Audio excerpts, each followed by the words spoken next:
The Bellamy at Milledgeville, community and lifestyle for the modern college student. Close to campus, fully gated, and a full-service professional staff.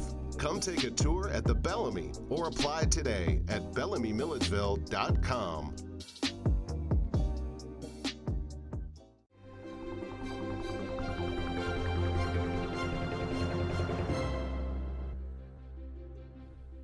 Hello and welcome to GC360, where news comes full circle. I'm Emmett Schindler. And I'm Kat Capstick. We bring you news from the Georgia College campus and across the Milledgeville community. Coming up on GC360.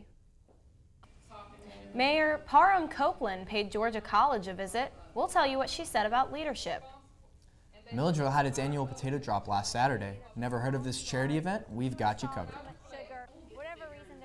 And later in the show, we've invited our special guests back, President Donald Trump and Bernie Sanders. This debate might get heated. Stay with us.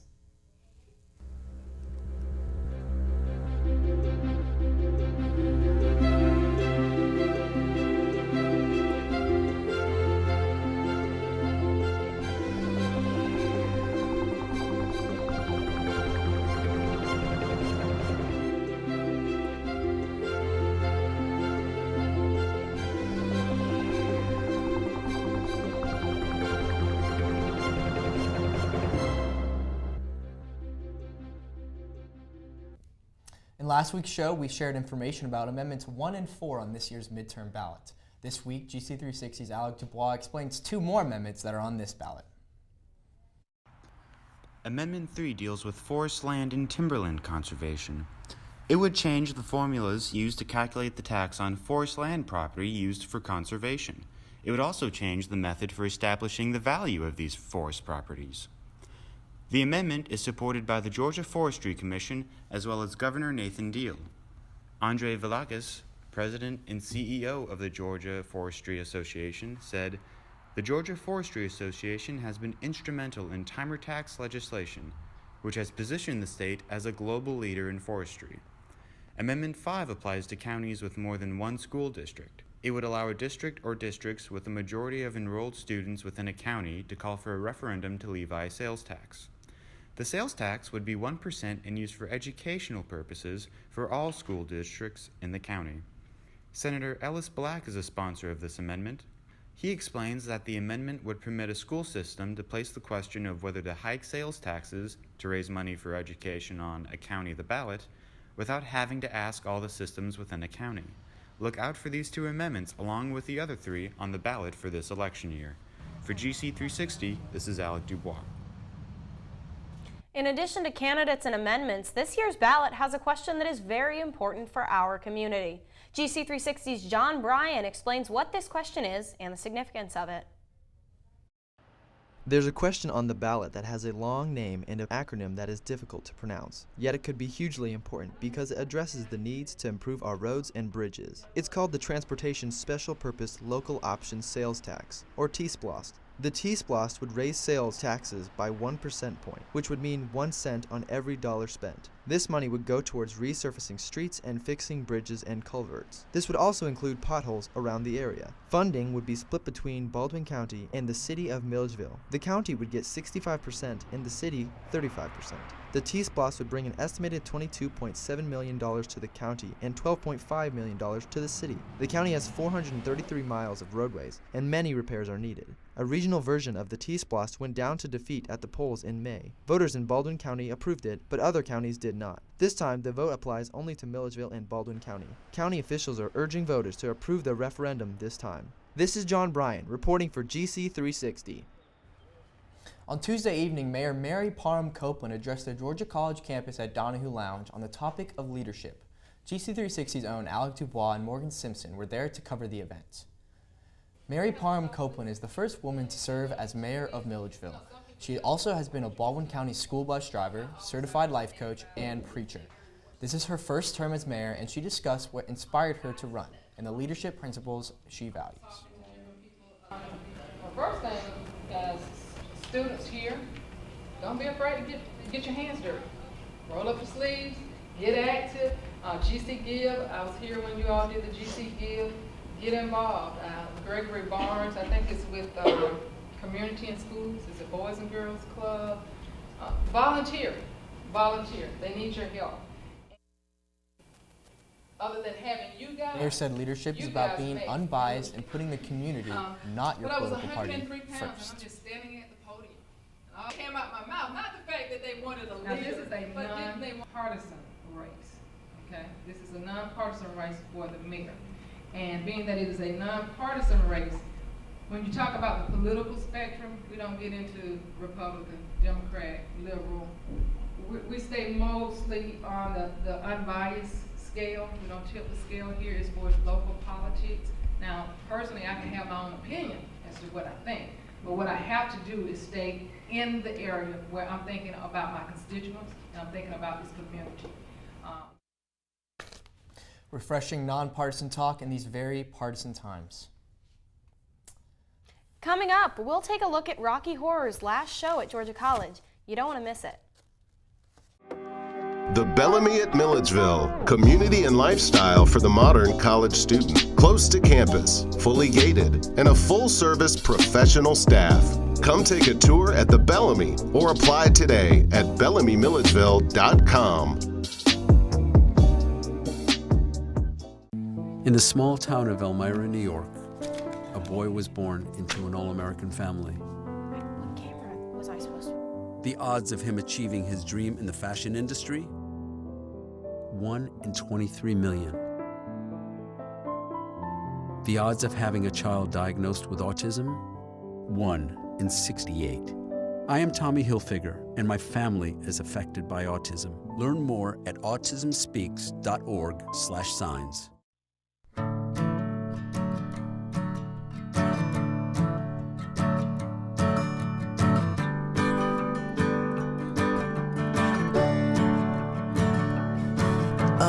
Listen now, can you hear the bluebirds? Oh, look up now, can you feel the sun? Whoa, whoa, whoa,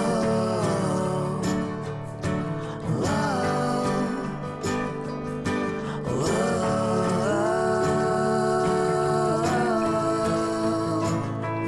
Can you feel the sun?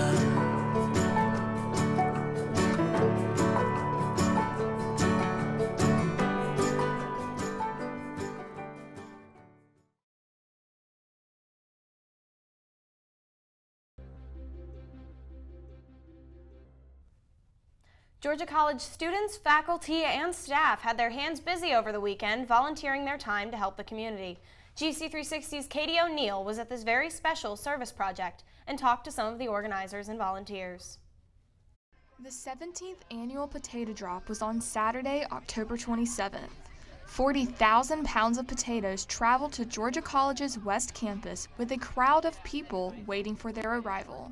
During this event, we partnered with the Society of St. Andrews, which is out of North Carolina. And these potatoes are ones that are unusable in the stores or restaurants. So they're either too small, too large, too much salt, too much sugar, whatever reason they're unused. So they would normally go in the trash. So what this Society of St. Andrews does is they send these potatoes to different schools and different community partners that they work with in order to bag these potatoes and then to distribute them throughout the community to individuals that are hungry. Baldwin County and surrounding counties have neighborhoods that cannot access grocery stores and places with fresh produce. And a lot of our community is not getting 3 healthy meals a day, and so we have this big resource of the college and the students that can help the community, and then we actually have the community that needs it. So it's just a perfect relationship to have this. It's one of my favorite service activities that Georgia College does as a whole. I came here last year and did it, and it's just a lot of fun, and I like giving back to the community. I think it's good to serve the community and help other people bring food to their table, and it's something that we enjoy to help the Milledgeville community around here. So I think you can make the most of it, and it's teamwork, so I think we're having a good time, and it's helping things go quicker too, and we're enjoying it. The potatoes were dropped off at 9 a.m., and the volunteers worked for hours until all the potatoes were bagged. Reporting for GC360, I'm Katie O'Neill. Last Friday, Georgia College hosted what might have been the very last Rocky Horror Picture Show on campus. Students made sure the show went out with a bang. GC360's Jack Hettinger was there to document the occasion. Rocky Horror has been a tradition spanning 11 years here at Georgia College. It was no surprise that hundreds of students lined up outside of Russell Auditorium for the last performance.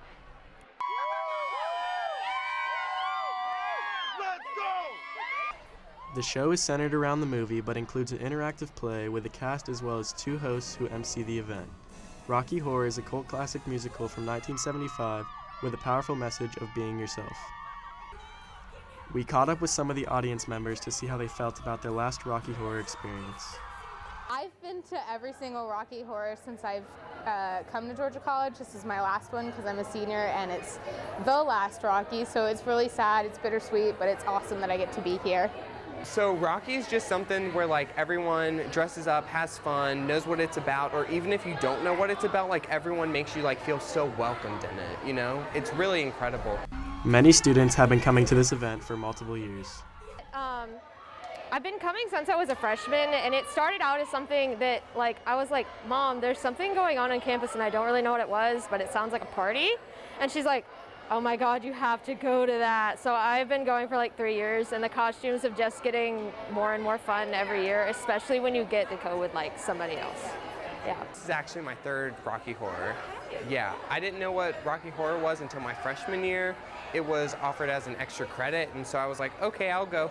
I went, fell in love with it the first time, and now I'm back for the last year. The Rocky Horror Picture Show will surely be missed here at Georgia College. Reporting for GC360, I'm Jack Hettinger. Coming up, our sports team has your weekly update. We'll focus on volleyball. GC's volleyball team played 2 games this past weekend. Stay tuned to find out how they did.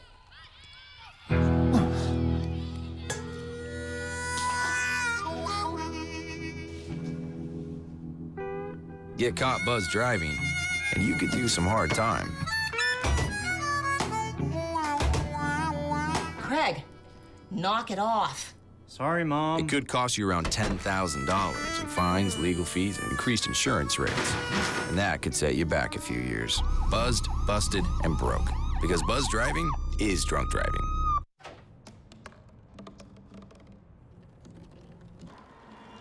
Everybody has a dream.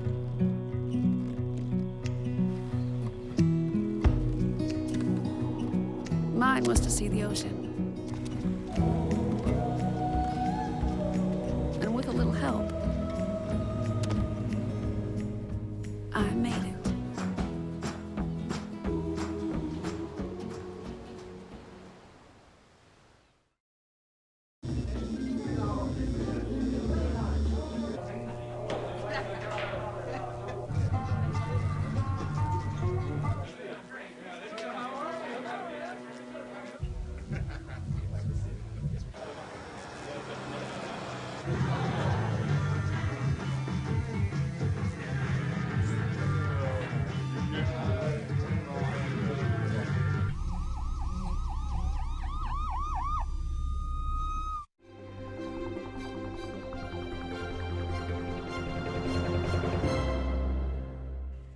Welcome back to GC360. It's time for your weekly sports update. I'm Quinn Rafferty. And I'm Hernan Lee. The Georgia College women's volleyball team got 2 big wins this past weekend. And that ended the home portion of their season. The Bobcats beat Francis Marion 3-0 in a senior day game on Saturday at Centennial Center. The team honored 2 of their seniors, number 3, Kayla Brockway, and number 16, Taylor Savela. The day before the Bobcats upended UNC Pembroke by the same 3-0 score, the Bobcats are now 14-9 as they hit the road in their final 2 regular season games this weekend. They will visit Lander on Friday, followed by USC at Aiken on Saturday to conclude their regular season. Turning to Georgia College women's soccer team, the Bobcats finished their regular season 7th in the Peach Bowl Conference with an overall record of 10-5-3. And that's all for your sports update this week. Coming up, President Donald Trump and Bernie Sanders are going to head-to-head in a live debate. You don't want to miss this. Stay with us. The Bellamy at Milledgeville, community and lifestyle for the modern college student. Close to campus, fully gated, and a full-service professional staff. Come take a tour at the Bellamy or apply today at bellamymilledgeville.com.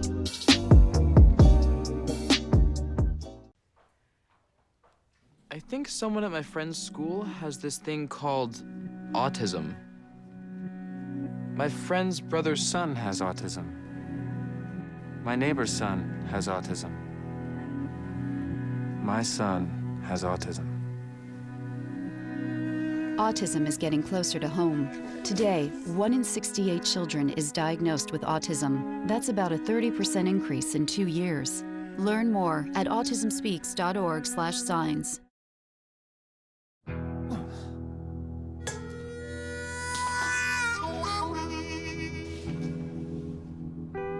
Get caught buzz driving, and you could do some hard time. Craig, knock it off. Sorry, Mom. It could cost you around $10,000 in fines, legal fees, and increased insurance rates. And that could set you back a few years. Buzzed, busted, and broke. Because buzz driving is drunk driving.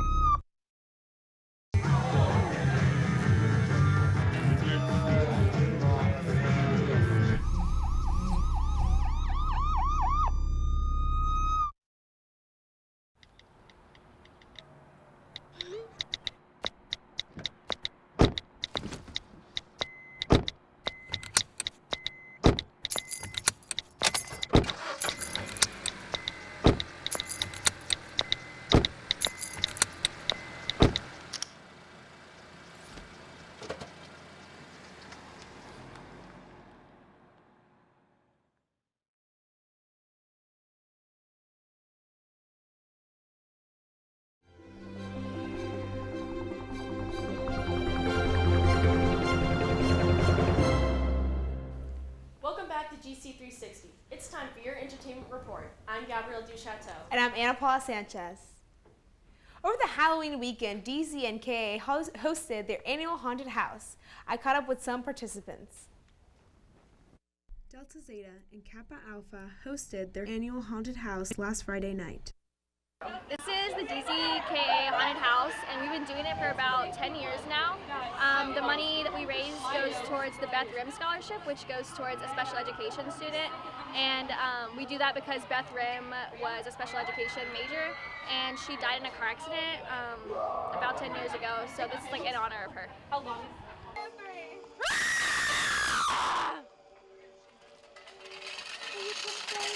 Come play. I followed Allison Jarvis and her boyfriend Trevor across the haunted house to get their reactions. So this is our one going, and we're very scared. Oh my gosh.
Ah!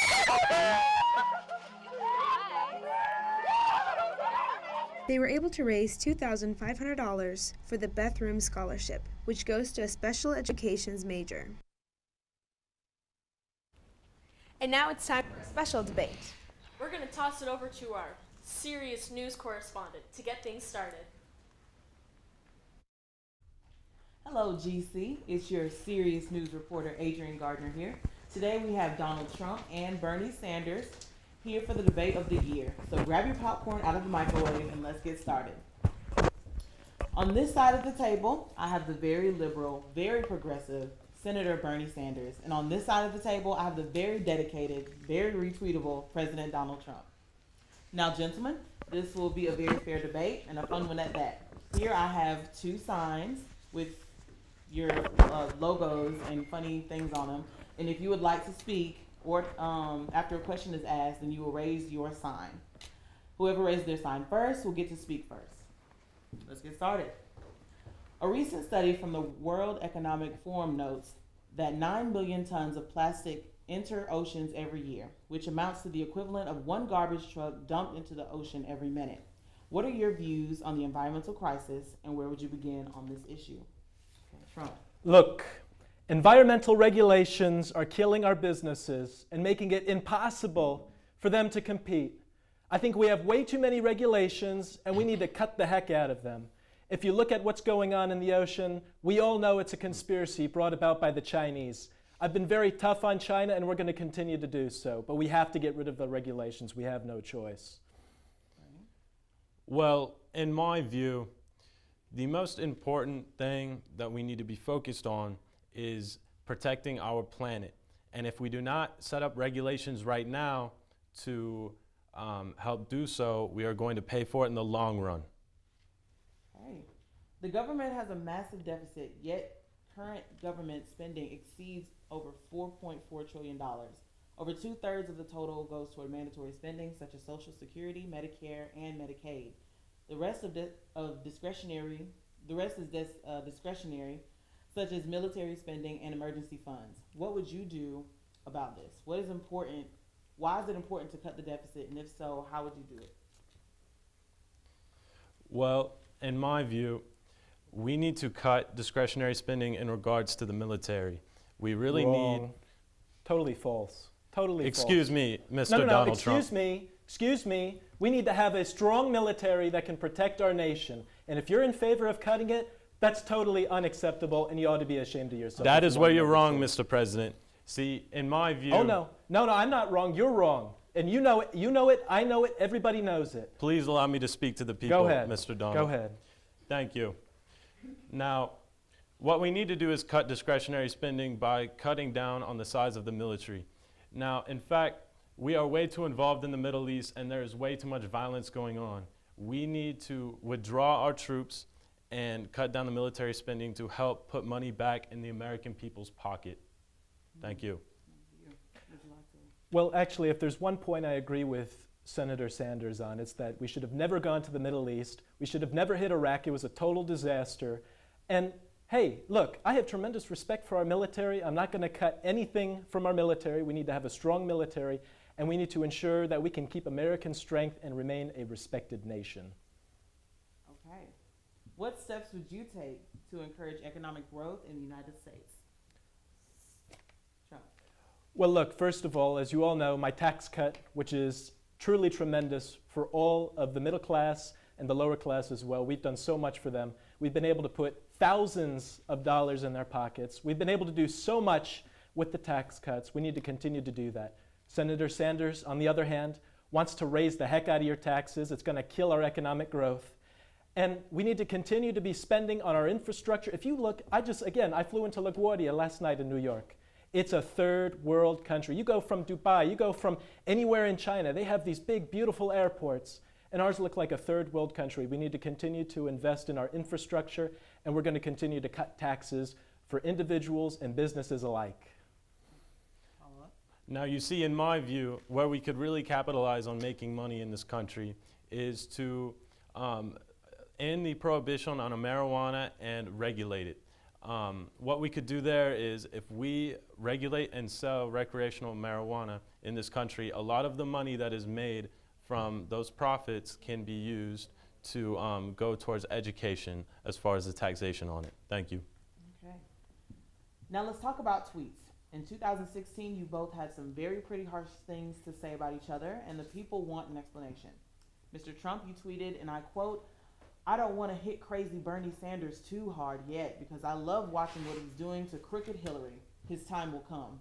And Bernie, your tweet said, and I quote, "Donald J. Trump is the worst candidate for president in the modern history of the United States." Like to comment? Absolutely. Now, it is true, in fact, that Donald Trump is the worst candidate in United States history. He has no experience in being a politician, and it is definitely showing in the way he is handling things. He is hard-headed and does not think before he makes decisions. Thank you. Well, look, if you look at what Senator Sanders has done, he's been there for 1,000,000 years. He hasn't done a thing for anyone. Oh, excuse me. And honestly, if you want to know the truth, I actually think that the tweet to him was very well deserved. But let me just say this. I think that the Democratic nomination was totally rigged, and it was so sad to see Bernie sign on with the devil, if you want to know the truth. Okay. Now we will turn to some questions from the students. Kelvin P., biology major, asked, "Do you feel as if Hillary was capable of being president?" Hillary is a total disaster for this country. She's done nothing. She's been in politics for over 30 years. And what has she done? She hasn't done a thing for the American people. She wanted to raise the heck out of your taxes. She wants to destroy the economy. She doesn't have a chance at making this country great again. She doesn't have a chance. Now, in my view, she is much more capable than this buffoon over here. However, in my view, I think we need to take this country back from the establishment and go towards more populist democratic movements such as myself. Thank you. And that involves raising taxes, by the way. It's going to kill economic growth. Okay. Sam E., sociology major, asked, "Mr. Trump, why is immigration so important to you?" Look, we have drugs pouring across the border. We have people who are bringing drugs, they're bringing crime, and some, I assume, are good people. But we have to stop the flow of drugs. They're killing our economy. And hey, I have a great relationship with the Hispanic people. But this immigration is coming from more than just South and Latin America. It's coming from parts of probably the Middle East. But we don't know because we're too incompetent and we're too stupid to find out. Haley D., accounting major, asked, "How would both of you deal with the war on drugs crisis?" Bernie? Going back to my previous point, I think it would be very important to end the prohibition on marijuana as well as move away from criminal punishment to drug users and move towards rehabilitation because that could solve the issue at its root. Thank you. Well, look, I think if you all remember, I met with Kanye West many weeks ago, and he brought up some very good points about criminal justice reform. But this is why I said we need to build the wall. We need the wall to stop the flow of drugs from coming into our country. We get the drugs, they get the cash, and they get the guns. And it's just a spiral out of control, and it needs to stop, and it's got to stop fast. Brianna W., education major, asked, "I plan on working in the education field soon. How important is education to both of you?" Look, nobody knows more about education than Donald Trump. I nominated a wonderful woman. Her name is Betsy DeVos. She's done a wonderful job, a fan of charter schools, and we've actually been able to reinvest all over the country in our inner city schools. If you look, we spent $2 trillion in Iraq. I would have liked to seen that money reinvested in our inner city schools, and it was a total disgrace that we went to war in Iraq. It was a total mess. If you look at our nation compared to the rest of the world, you will see that we score very low testing-wise compared to other industrialized nations. My plan would be to shift taxation money into education to benefit inner city schools and disadvantaged children to help improve our scores and improve the education of our nation. Thank you. Okay, we want to thank both Donald Trump and Bernie Sanders for making another appearance on the show and for such a great debate. Remember, everyone, vote if you haven't already. And stay tuned for next week's show. GC360 will be covering the election this Tuesday, November 6th. We'll be live at the studio and at the courthouse, so you don't want to miss out. That's all for this edition of GC360. When we're not on air, we keep you up to date with our social media pages and website, GC360 News. Signing off for Emmett Schindler and Kat Capstick, I am your serious news reporter, Adrian Gardner, always available to you, GC360 News, where news comes full circle.